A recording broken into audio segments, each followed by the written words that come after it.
Hi guys, இன்னைக்கு நம்ம movie ரிவ்யூவில் ஏஎஸ் இந்த படத்துடைய ரிவ்யூ தான் பார்க்க போகிறோம். இந்த படம் இப்போ தமிழில் அவைலபிளாக இருக்குது.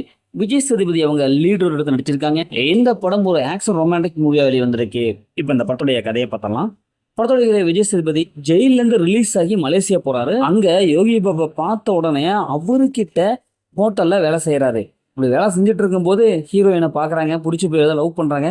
ஹீரோயினுக்கு மிகப்பெரிய ஒரு பண தேவை இருக்குது. அதனால் வில்லங்கிட்ட சூதாடுறாரு.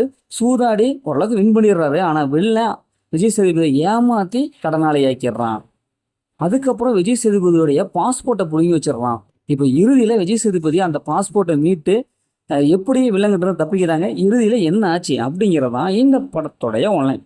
அந்த படத்தோடைய பாசிட்டிவ்னு பார்த்தாவே விஜய் சேதுபதி அவங்களுடைய ஆக்டிங் செம்மையாக இருக்குது. அவங்களுடைய கேரக்டர் நல்லாவே எழுதி எடுத்திருக்காங்க. அதேமாதிரி யோகி பாபு அவங்களுடைய கேரக்டர் நல்லாவே வந்திருக்கு. படம் செகண்ட் ஹாஃபில் செம்ம ஸ்பீடாக இருக்குது. ஸ்க்ரீன் பிளே போடுறதுக்கு செகண்ட் ஹாஃபில் அடுத்தடுத்து அப்படின்ட்டு பயங்கர ஸ்பீடாக போகுது. ஓரளவுக்கு இன்ட்ரெஸ்ட்டாக கொடுத்துருக்காங்க. அது கிளைமேக்ஸ்லாம் சும்மா வேறு லெவலாக கொடுத்துருக்காங்க. படத்துடைய பிஜிஎம் மியூசிக் அண்ட் சினிமாட்டோகிராஃபி படத்துக்கு என்ன தேவை செம்மையாக கொடுத்துருக்காங்க. மலேசியாவோட அழகாக காமிச்சிருக்காங்க. படத்தோடைய மைனஸ்ன்னு பார்த்தாவே ஃபஸ்ட் ஹாஃப் தான். ஏன்னா ஃபஸ்ட் ஹாஃப் ரொம்ப ஸ்லோவாக போகுது.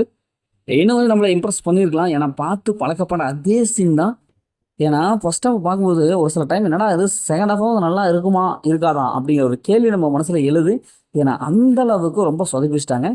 யோகி பாபா அவங்களுடைய காமெடியெல்லாம் ஃபஸ்ட் ஹாஃபில் காமெடி தான் வரும். ஆனால் சுத்தமாக எடுபடவே இல்லை. இன்னும் கொஞ்சம் பெஸ்ட்டான ஒரு காமெடி கொடுத்துருக்கலாம். ஸோ இந்த படத்தில் ஃபஸ்ட் ஹாஃப் மட்டும் நல்லா கொண்டு வந்தாங்க. படம் வந்து வேறு லெவலாக வந்திருக்கும்.